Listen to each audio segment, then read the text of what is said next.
ఆ మధ్యన ఓ స్టేజ్ మీద బండ్ల గణేష్ మీ గురించి మంచిగానే మాట్లాడుతున్నా కొంచెం లాస్ట్ మినిట్లో వచ్చి క్రెడిట్ తీసుకుంటారు అనేది మళ్ళీ గుర్తు వస్తుంది.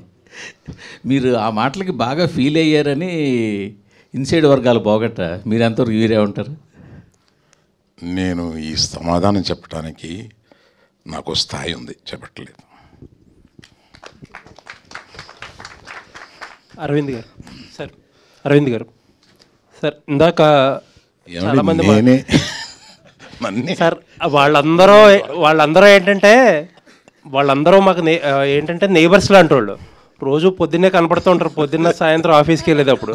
మీరేంటంటే గెస్ట్ ఎప్పుడో కానీ రారు, పైగా దూరం చుట్టూ అనమాట, అంత గమ్మున దొరకరు. చెప్పండి. సీట్లన్నీ వేసారు, నేను సెంటర్ సీట్ తీసుకున్నాను. సార్ అది గీతా ఆర్ట్స్ అంటే 50 years లెగసీ. ఎన్నో మీరు అన్నారు ఇందాకే 1.5 నుంచి 3.5 అంటే కోట్లు సంపాదించారని చెప్పారు కాబట్టి ఇంకా కొత్తగా చెప్పడానికి ఏం లేదు. అలాంటి గీతా ఆర్ట్స్ ఎందుకు సేఫ్ గేమ్ ప్లే చేస్తున్నారు ఈ మధ్యకాలంలో? ఎందుకంటే మీ నెక్స్ట్ తరం జూనియర్స్ అందరూ యాక్టివ్గా సినిమాలు చేస్తున్నారు. అరవింద్ గారు ఎక్కువగా ప్రజెన్స్లోనే ఉంటున్నారు. రిస్క్ తీసుకోవడం అంటే ఇప్పుడు కూడా చాలా యాక్టివ్గా ఉంటారు, బట్ రిస్క్ తీసుకోవడానికి ఇప్పటికి అరవింద్ గారు భయపడుతున్నారంటే మీరు రిస్క్ని నిర్వచించండి సార్. అది మీరు నిర్వచిస్తేనే కరెక్ట్గా ఉంటుంది. నేను ఇది రిస్క్ కింద ఫీల్ అవుతున్నాను. మీరు ఫైనాన్షియల్గానే మాట్లాడాల్సి వస్తే ఇది రిస్క్గా ఫీల్ అవుతాను. ఫైనాన్షియల్గా అనుకుంటే మీరు ఫైనాన్షియల్గా కాకుండా రిస్క్ తీసుకోమని ఇంకేదైనా చెప్తున్నారు. Every film is a risk, for every producer it's a risk.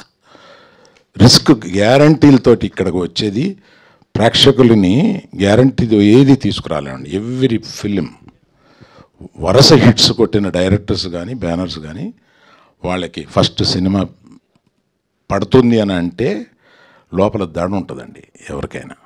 So రిస్క్కి నిర్వచనం వేరువేరుగా ఉంటుంది. అంటే మీరు స్ట్రైట్గా 400, 500, 600 కోట్లు పెట్టి మీరు ఎందుకు సినిమా తీయటం లేదు అనే ప్రశ్న ఉంటే అది స్ట్రైట్గా అడగండి. సరే చెప్పండి సార్, అలాగే చెప్పండి. మళ్ళీ మీకు కాదు, ఇంకోళ్ళకి ఇద్దాం. లేదు చెప్పండి, చెప్పే కదా వేరే వాళ్ళకి ఇస్తా బైక్.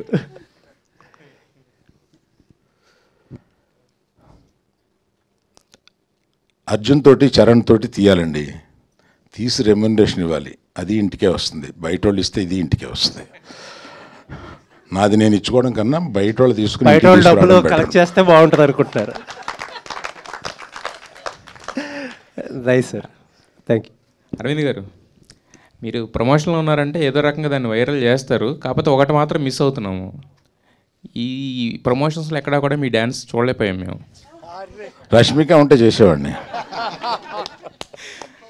అయితే మీ బ్యానర్లో నెక్స్ట్ అల్లు అర్జున్ గారిది సరైనోడు 2 అని చెప్పేసి ఒక వార్త హల్చల్ చేసింది. సో ఇందాక ఇప్పుడు మీరు అన్నారు కదా బయట వాళ్ళతో చేయాలనుకుంటున్నానని చెప్పి, బట్ ఆ సినిమా మాత్రం ఖచ్చితంగా గీతా ఆర్ట్స్లోనే జరిగే అవకాశం ఏమైనా ఉందా? ఆ సినిమా అంటూ తీస్తే గీతా ఆర్ట్స్లోనే జరిగే అవకాశం ఉందండి.